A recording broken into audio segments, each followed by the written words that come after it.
pour traiter la notion de score, on n'a pas tellement le choix, on doit créer une variable. Donc une variable, c'est tout simplement une case mémoire dans l'ordinateur, et cette case mémoire, on lui donne un nom, en l'occurrence score, et on dit que cette variable, elle est lisible pour ce lutin ou pour tous les lutins. Donc je choisis que cette variable soit commune pour l'ensemble des lutins, parce que ça risque d'être utile aussi avec les étoiles tout à l'heure. Alors, eh bien, j'ai créé cette variable score, donc je sélectionne mon chat, et je vais un peu grossir pour que, voilà, on voit mieux. Je vais en fait baisser le score, je dois retirer -1 au score à chaque fois que le chat touche le ballon.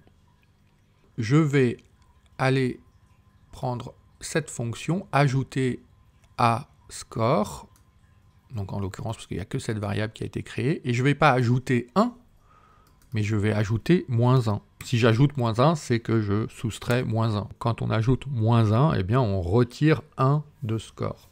Donc on va tester.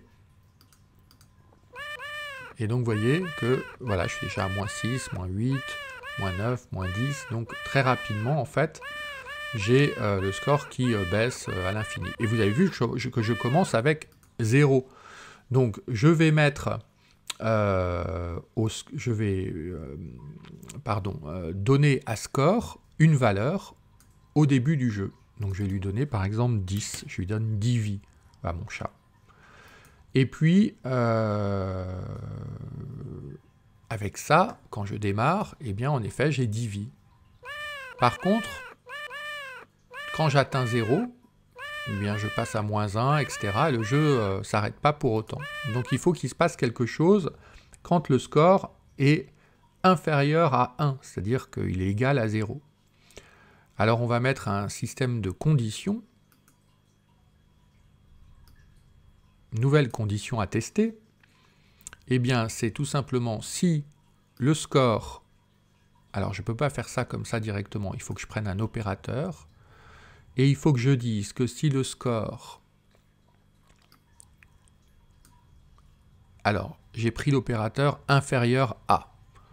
Donc inférieur à, ça veut dire en fait que je vais tester de façon à ce que mon score soit... Est-ce que mon score est inférieur à 1?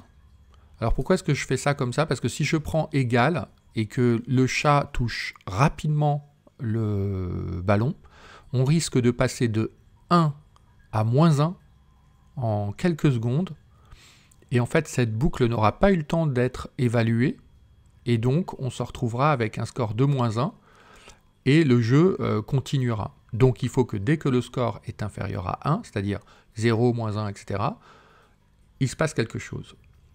Et bien en fait, il faut tout simplement arrêter le script. Donc je prends un contrôle, un événement, ou c'est dans contrôle, je ne sais plus. Voilà, on va tout stopper.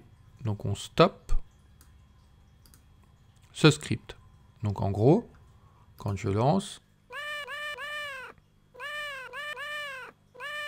hop, je suis arrivé à 0, le script s'est arrêté. Donc là, le jeu est terminé. Alors il faut, on avait prévu ça, que on calcule en combien de temps pendant combien de temps on a échappé au chat.